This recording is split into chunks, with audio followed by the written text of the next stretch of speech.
orçamento de São Paulo, aprovado pelos vereadores para este ano, garantiu pela primeira vez recursos para a criação de um currículo antirracista nas escolas da cidade. Na avaliação de educadores, tornar o combate ao racismo uma política pública consolidada colabora para que o tema seja tratado como um projeto educacional mais estruturado nas escolas, como conta a professora Conceição. A política pública ela não pode acontecer na perspectiva da boa vontade, né? Nós estamos falando aqui de política pública.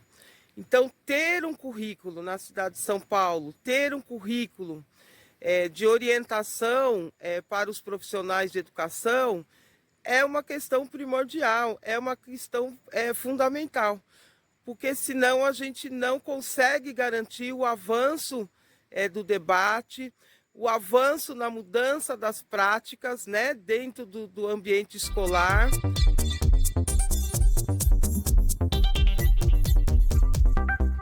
Vivemos em uma sociedade estruturalmente racista e carente de políticas públicas que incentivem o combate ao racismo. A luta é diária e no final de 2022, a Câmara dos Vereadores de São Paulo deu mais um passo neste enfrentamento. Do orçamento definido para a cidade neste ano de 2023, 3,5 milhões de reais serão destinados à criação de um currículo antirracista nas escolas municipais. E para falar deste tema tão importante para a educação, eu recebo aqui no estúdio do Câmara Viva de hoje a vereadora do PSOL e presidente da Subcomissão de Cultura, Elaine do Quilombo Periférico. Vereadora, muito obrigada pela sua presença, é uma grande honra receber a senhora aqui. É um prazer, principalmente para falar de um tema tão importante. O que é esse currículo antirracista e qual que é a importância de projetos como este no combate ao racismo, vereadora? Bom, acho que a primeira coisa que a gente precisa falar é que é muito importante pensar o orçamento quando a gente fala de política pública, né? Não existe política pública, efetivamente, se não há orçamento. Na cidade de São Paulo, assim como no país todo, a gente tem uma necessidade muito grande de fazer a aplicação do currículo antirracista. Já é uma lei antiga, né? Na verdade, duas leis que versam, né, sobre a necessidade da gente falar sobre educação antirracistas. E em São Paulo a gente tem um núcleo, né, de educação étnico-racial que pensa como fazer a formação dos educadores para trabalhar com o currículo antirracista e no próprio currículo e na aplicação dele. Vereadora, quando a gente fala num currículo, numa aula, né, que combata o racismo, a gente está falando exatamente de que tipo de debate dentro da sala de aula? Bom, importante falar que a gente precisa pensar no currículo, da maneira como, principalmente, ele aparece inviabilizando, né, as políticas que são para a população negra. Então, pensar em autores negros que precisam aparecer no currículo e precisam ser trabalhados em sala de aula, pensar em teoria, em história afro-americana, latino-americana, né, e na diáspora, pensar também em desmistificar que a teoria negra ela tem a ver só com opinião, né? A gente precisa lembrar que existe teoria crítica sendo feita sobre relações étnico-raciais e elas precisam aparecer na escola. Agora, tem outros dois pontos que são muito fundamentais e que a gente precisa discutir.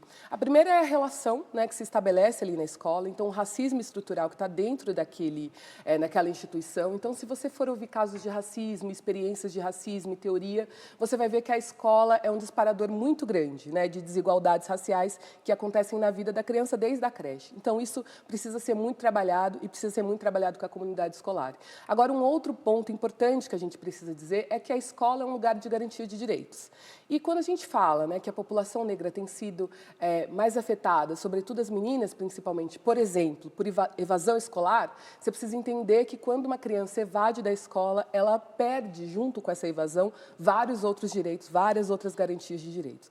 Então, quando a gente fala de educação antirracista e de aplicação de educação antirracista na escola, a gente está falando de uma maneira global mesmo, né? De uma escola, de uma cidade educadora, de que a gente não pode permitir que essas crianças negras percam a segurança que uma escola dá e a garantia das políticas públicas, que esse currículo precisa ser reavaliado, precisa ser aplicado com respeito que qualquer outra matéria tem que ser aplicada na educação. E as relações dentro da escola, elas também precisam aprender a acolher tanto as crianças que sofrem racismo, mas, sobretudo, sobretudo, com as crianças que reproduzem o racismo que aprendem na sociedade. O racismo ele não é um problema só das pessoas negras. As pessoas brancas, né, e as crianças brancas, e os educadores brancos, eles precisam começar a falar sobre o racismo como sendo um problema da sociedade brasileira. Como é que a Câmara tem contribuído com essa luta, lembrando que existiram casos de racismo dentro do Legislativo Municipal no ano passado? Eu acho que na Câmara, né, o exemplo que a gente precisa dar e que tem trabalhado, sobretudo os parlamentares e as parlamentares negras, é trabalhar para que casos como esse não apareçam impune, né, e ensinar, né, mostrar para a sociedade que aquele também não é um espaço que pode admitir casos de racismo. Nenhum espaço pode Exatamente. admitir. Muito obrigada, vereadora, por todas essas explicações. Parabéns por esse combate. Conte com Câmara Viva. Obrigada, boa tarde. Obrigada. O portal da Câmara na internet teve mais de 9 milhões de acessos no ano passado. Lá você encontra todos os projetos apresentados e pode fiscalizar tudo o que é feito pelos vereadores. Acesse você também e participe.